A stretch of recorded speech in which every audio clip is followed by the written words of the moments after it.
Banks, Mississippi, and in Jackson, Milan, and Lexington, Tennessee. This is for the next hour or so, with a tornado watch over parts of Illinois as well as Missouri for the next 2 hours. This as 80 million people have been under severe storm threats today.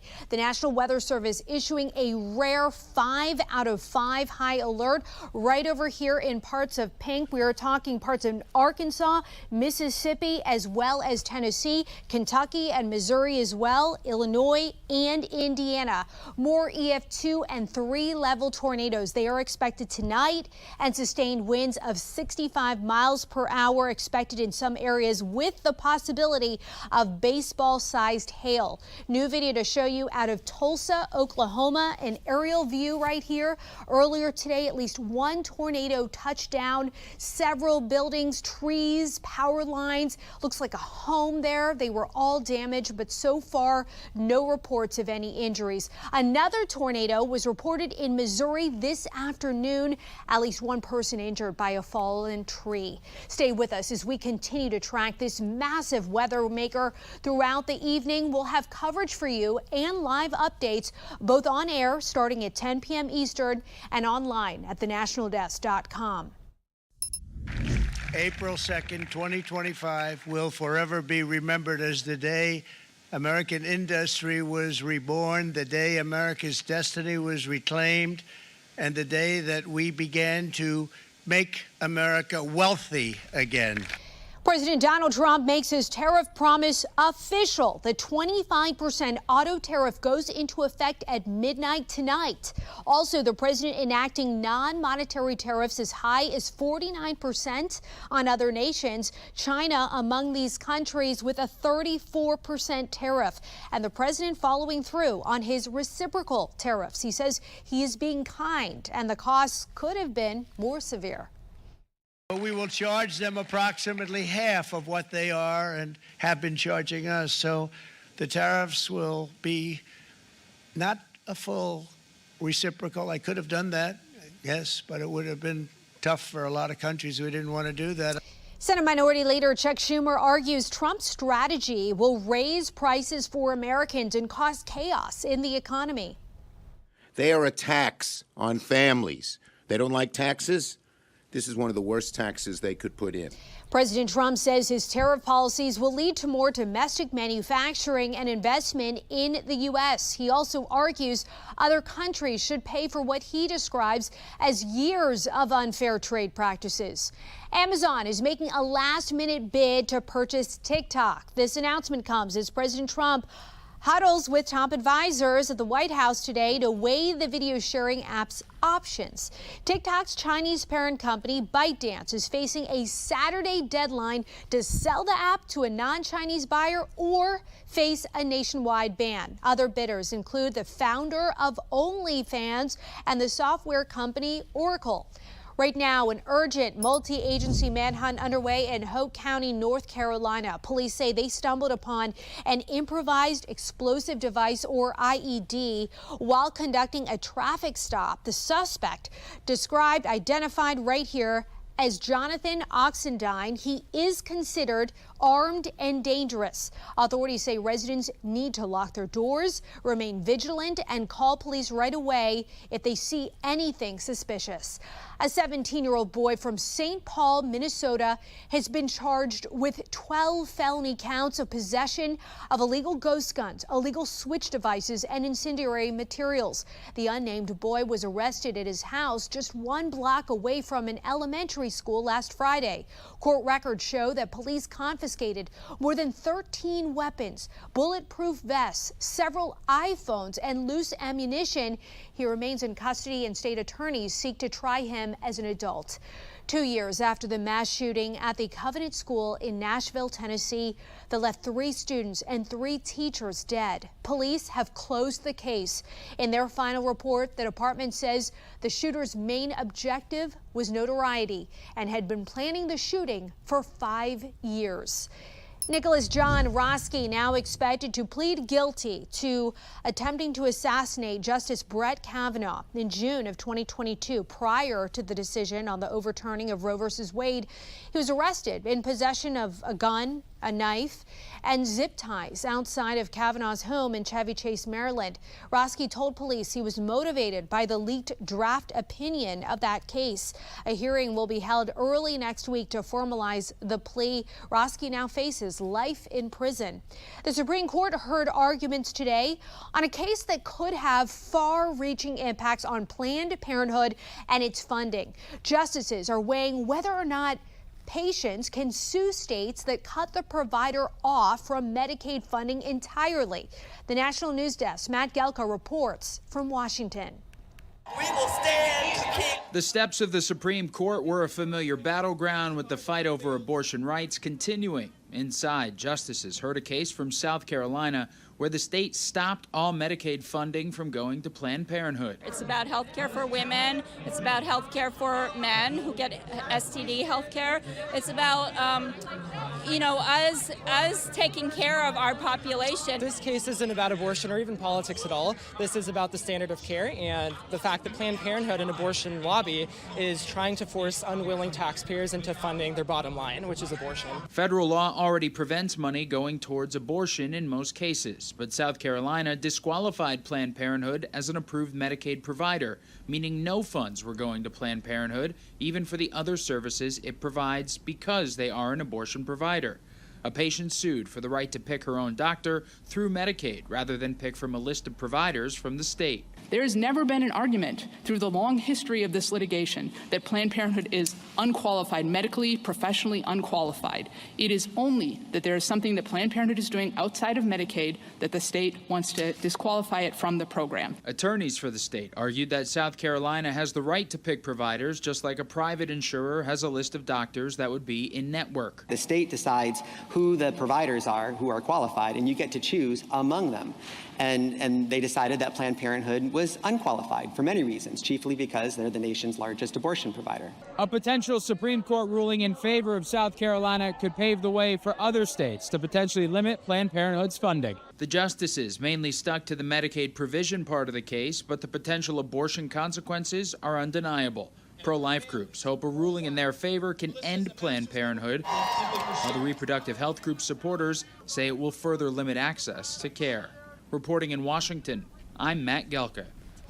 The Supreme Court also ruled today that the Food and Drug Administration did not violate federal law when it blocked the sale of flavored e-cigarettes. This reverses an appeals court ruling that the agency unfairly changed its standards during the approval process. The FDA says flavored vapes increase the risk of teens using tobacco. Justice Alito sent the case to a lower court for further consideration. And the Trump administration is being ordered to restore legal assistance to migrant children who are here without parents or guardians. A federal judge in California issued a temporary restraining order, saying plaintiffs raised valid questions about whether a 2008 law aimed at protecting these minors was broken. The administration argued the assistance is costly. The order expires in 2 weeks. Wisconsin voters handing the GOP a win and a loss on Tuesday. While the Liberal candidate won the contentious state Supreme Court seat, voters also passed a GOP measure to strengthen the state's voter ID laws. National correspondent Kayla Gaskins has more from Washington. On Tuesday, Wisconsin voters approved a Republican-backed amendment to the state constitution requiring a photo ID to cast a ballot. Republicans celebrating what they call an important win. It's the biggest win of the night, I think. The voter ID is going to be really important in regards to everything moving forward. On Truth Social, President Trump writing, Democrats fought hard against this, presumably so they can cheat, adding, it should allow us to win Wisconsin for many years to come. Wisconsin already has a voter ID law on the books. Having the law enshrined in the state constitution makes it much harder to change in the future. Conservatives have steadily pushed for stricter voter ID laws amid questions of election integrity. 36 states currently have laws requiring identification at the polls. Critics say these laws make it harder to vote unnecessarily because voter fraud is rare and not widespread enough to make a difference. And it's an honor to sign this one. Meanwhile, President Trump issuing an executive order last week make requiring proof of citizenship to register to vote. My first reaction is that's not a power he has. On this issue, on federal elections, the president has very little power. The elections are run by the states. Congress gets to intervene from time to time. They've done so in a few very select areas. Top Democrats, including Senate Minority Leader Chuck Schumer, House Minority Leader Hakeem Jeffries, and the DNC, filing a lawsuit attempting to block the order. Wisconsin already has one of the strictest voter ID laws in the country, with an exception for victims of domestic violence, sexual assault, and stalking. Anyone who does not have an ID is offered a provincial ballot.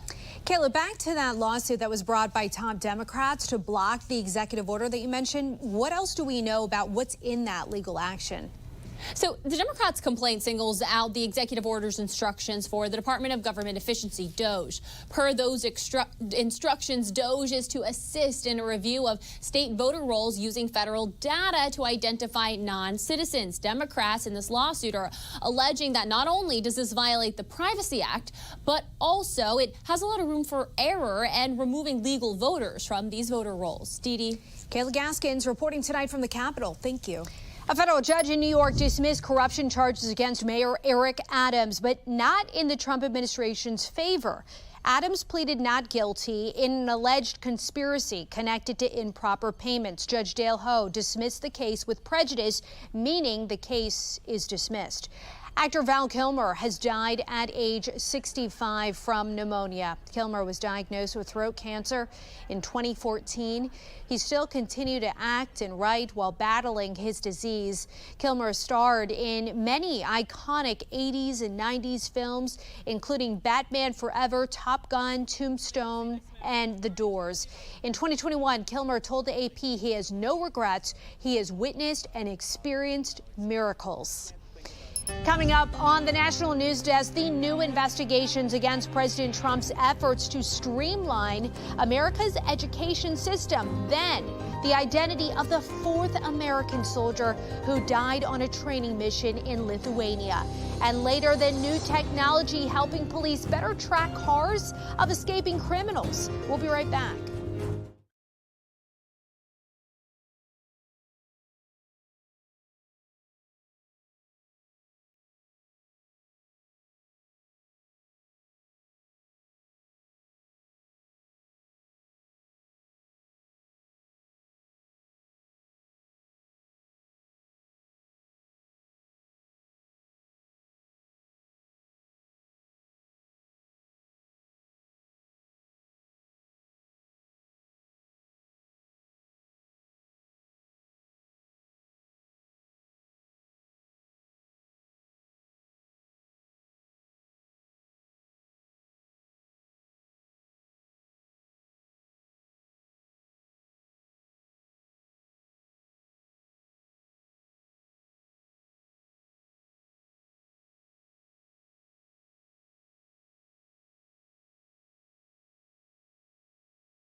Democratic Senator Elizabeth Warren says she's launching a campaign against President Trump's efforts to dismantle the Education Department. Warren plans to investigate claims that chatbots will replace Education Department call centers. She says she will also lead investigations to hold officials like Education Secretary Linda McMahon accountable.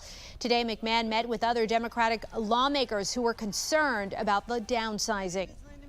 The idea of dismembering the department and then parceling it out to other agencies and departments does not give us a lot of confidence or hope in what's happening. McMahon did not address the media after the meeting, but Democrats say she indicated she was carefully looking at what statutes allow her to do with the department. Republicans want the states to have more power over how education is run. Join the National News Desk tomorrow morning around 8:30 Eastern for an exclusive interview with Secretary McMahon. She'll talk to Jan Jeffcoat about the proposed Education Department cuts and the future of education in the U.S. New details, Tesla stock finished up on the day, plus 5.3%. And this all coincides with a report out of Politico that Tesla CEO Elon Musk will be leaving his temporary government role as an advisor to the Department of Government Efficiency soon. Press Secretary Caroline Leavitt says this scoop is garbage, and this was always the plan. As a special temporary government employee, Musk's 130-day maximum term will end no later than May 30th. Tesla's stock has been slowly improving of late, but is down 25% on the year. The company also reported a 13% decline in sales during the year's first quarter today. This is the largest decline for the company in its history. Nationwide, protests have been staged against Tesla recently. Chinese upstart competitor BID is also making gains in the electric vehicle market. The relationship between Ben & Jerry's ice cream and its parent company, Unilever, has apparently deteriorated. Now, co-founder Ben Cohen wants to buy back the brand. Unilever bought Ben & Jerry's in 2000 with an agreement to allow the progressive company some independence in its messaging. Ben & Jerry's has accused Unilever of violating that agreement, while Unilever says social activism has cost it millions of dollars. The Wall Street Journal reports Cohen is working to rally investors to make a bid, but it's seen as a long shot. Secretary of State Marco Rubio is headed to Brussels, Belgium tomorrow to meet with NATO counterparts. He'll likely get a lot of questions from fellow NATO members and European allies about America's future with them. There are concerns the Trump administration may step back from NATO. President Trump has criticized the organization and fellow members for their lack of military spending. Israel's military is expanding its operation in Gaza to seize larger areas. Defense Minister Israel Katz said the offense is expanding to crush and clean the area of terrorists and terrorist infrastructure. The state of Israel will add the captured areas to its secretary perimeter along the border with Gaza. Katz also urged residents of Gaza to oust Hamas and return all remaining hostages. Because we are now dividing the strip and increasing the pressure step by step so that they will give us our hostages. And as long as they do not give them to us, the pressure will increase until they do. Hamas still has 59 hostages, including 24 believed to be alive.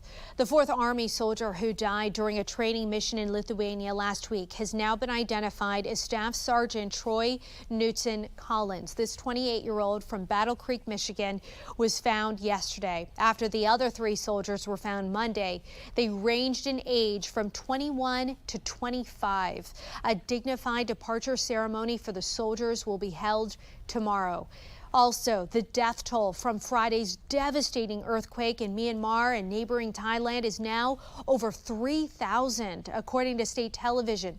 Today, crews rescued 2 men from the ruins of a hotel and another man from a guest house, but it's mostly now a recovery mission. The U.S. has pledged $2 million in emergency assistance. New information, beekeepers are concerned about a dwindling honeybee population. A new survey from Project APIS-M finds catastrophic honeybee declines across the U.S. Between June 2024 and February 25, commercial operators reported an average loss of 62%. This could impact food crop pollination, since honeybees pollinate 75% of natural supplies worldwide. Well, if you are trying to shape up or slim down as we head into warmer weather, it is, of course, spring break in some areas, you may need to pick up the pace. Medical reporter Liz Bonus explains why. Hey there, everybody. When it comes to helping your heart and your body, exercise quite the prescription for good health. Teresa Thomas found that out recently here at Ohio's Christ Hospital Cardiac Rehab. She had to have emergency surgery. I end up having a triple bypass, and I never knew I had heart problems. Now Teresa and others, such as Bart Sharkey, I had open heart surgery here on February 10th.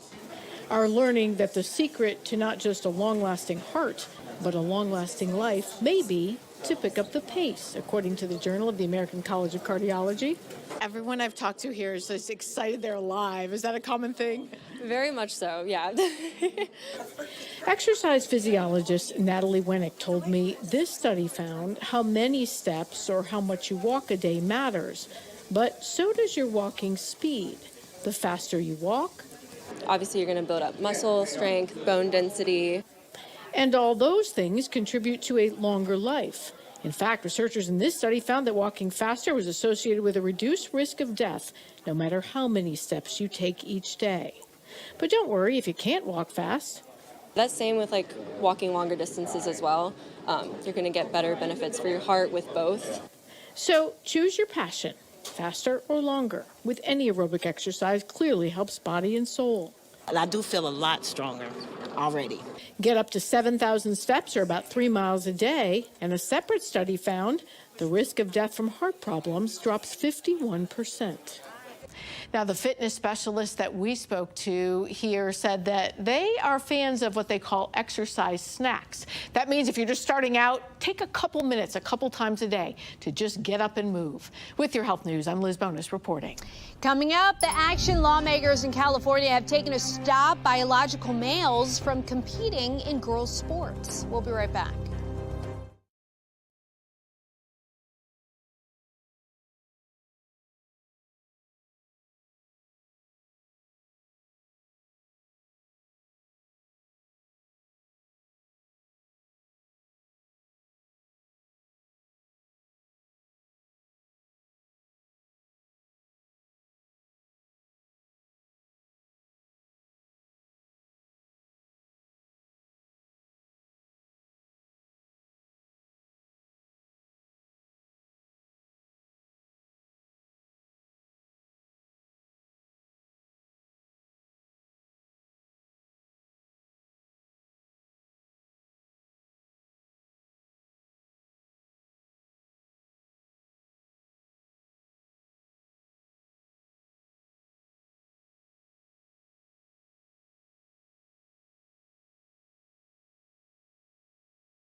We have reporters all across the country in your neighborhoods covering issues that matter to you. We're taking the pulse of America, and we start in California, where legislation aimed at stopping biological males from competing in girls' sports falls short. Assembly Bill 844 requires a student's participation in sex-segregated school programs and activities and use of bathrooms, locker rooms, and showers be based on the person's sex. Why are girls being told that we must sit down and be quiet while boys unfairly get ahead of us in life? Assembly Bill 89 is similar to AB 844.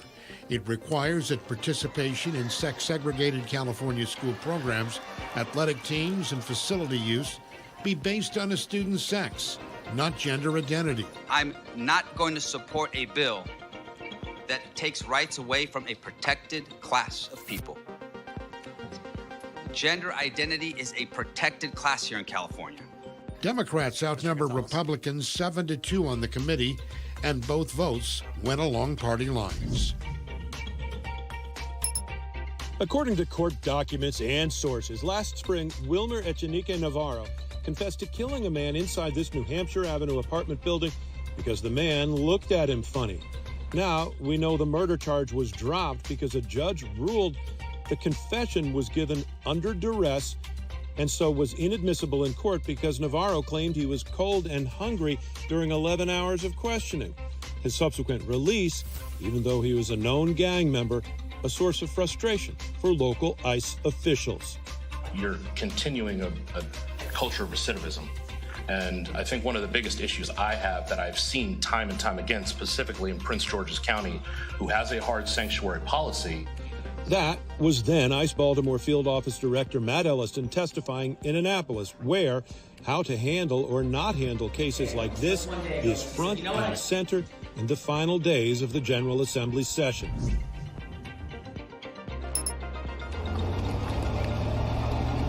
A day at the track. But it's not the cars or drivers that are the focus of this training. This is the device that will launch out of the officer's car that provides the GPS tracking. Deputies with the King County Sheriff's Office are testing out Star Chase, a small device that they can use to launch at a fleeing car and then follow suspects remotely. This allows all of our officers the ability to see on their screen where this vehicle is once we have a successful deployment. You guys can back up. Star Chase has been growing in popularity among police in Washington. Just traffic collision there at the intersection. As agencies look for alternatives to high-risk, high-speed chases.